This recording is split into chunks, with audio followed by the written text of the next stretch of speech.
Bonjour à tous, bienvenue sur Itinéraire d'un infirmier. Aujourd'hui, on va voir la capacité inspiratoire. C'est parti! La capacité inspiratoire est un paramètre important dans les tests de la fonction pulmonaire qui mesure le volume d'air maximal qu'une personne peut inhaler après une respiration normale au repos.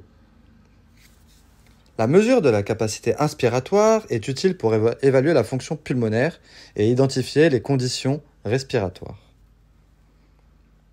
La capacité inspiratoire est la somme de deux volumes pulmonaires, qui sont le volume courant et le volume de réserve inspiratoire. Le volume courant est la quantité d'air qui est inhalé et expiré pendant une respiration normale et calme.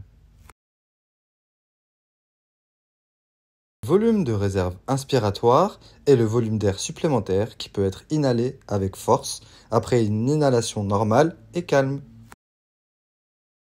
La combinaison des deux donne la capacité inspiratoire. C'est elle qui nous intéresse dans cette vidéo. La capacité inspiratoire se mesure à l'aide d'un spiromètre qui est un test de fonctionnement pulmonaire non invasif qui enregistre le volume d'air inspiré et expiré au fil du temps. Durant le test, le patient respire à travers le spiromètre qui calcule le débit d'air et le volume.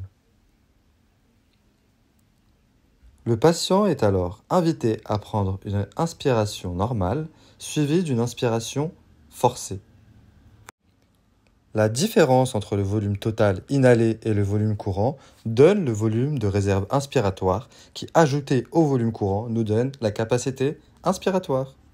La capacité inspiratoire est un paramètre essentiel pour évaluer la fonction pulmonaire et diagnostiquer les défaillances respiratoires. Nous allons voir les différentes conditions qui peuvent affecter la capacité inspiratoire. Les maladies pulmonaires restrictives.